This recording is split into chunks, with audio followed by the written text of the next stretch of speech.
Massive heart attack করে হাসপাতালে life সাপোর্টে তামিম ইকবাল। সাভারের কেপিজি হাসপাতালে ডাক্তারদের পরিচর্যায় রয়েছেন তিনি। হার্টে ব্লক ধরা পড়েছে তার, সেখানে এরই মধ্যে রিং পরানো হয়েছে। তামিমের আসলে কখন কি হয়েছে তা নিয়ে বিস্তারিত জানানো হয়েছে তামিম ইকবালের অফিসিয়াল ফেসবুক পেজ থেকে। অ্যাডমিন পোস্ট দিয়ে সেখানে লেখা হয়েছে, সকালে টসের পর হালকা বুকে ব্যথা অনুভব করলে সংশ্লিষ্ট খেলোয়াড় বিষয়টি দ্রুত দলের ফিজিও ও ট্রেনারকে জানায়। প্রাথমিকভাবে গ্যাস্ট্রিক জনিত সমস্যা মনে হয় তিনি গ্যাস্ট্রিকের ঔষধ গ্রহণ করেন, তবে কিছুক্ষণ পরও অবস্থার উন্নতি না হওয়ায় সতর্কতার অংশ হিসাবে নিকটতম হাসপাতালে নেওয়া হয় এবং চিকিৎসা শেষে তিনি বিকেএসপিতে ফিরে আসেন। এরপর শারীরিক অবস্থার আরও অবনতি ঘটে। দ্রুত বিকল্প ব্যবস্থার কথা ভাবা হয়।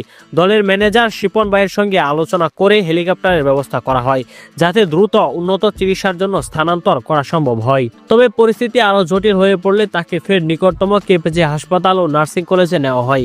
সেখানে প্রয়োজনীয় পরীক্ষা নিরীক্ষার পর তার হার্টে ব্লক ধরা পড়ে। চিকিৎসকদের পরামর্শ অনুযায়ী দ্রুত এনজিওগ্রাম করা হয় এবং রিং পরানো হয়। বর্তমানে তিনি কার্ডিয়াক কেয়ার ইউনিটে বিশেষজ্ঞ চিকিৎসকদের নিবিড় পর্যবেক্ষণে রয়েছেন। তার সুস্থতার জন্য সবার দোয়া কামনা করা হচ্ছে, যাতে দ্রুত সুস্থ হয়ে তিনি স্বাভাবিক জীবনে ফিরে আসতে পারেন। প্রিয় দর্শক, চলুন আমরা সকলেই একসঙ্গে দোয়া করি যেন তামিম ইকবাল সকলেই আবার আমাদের মাঝে সুস্থ হয়ে ফিরে আসেন।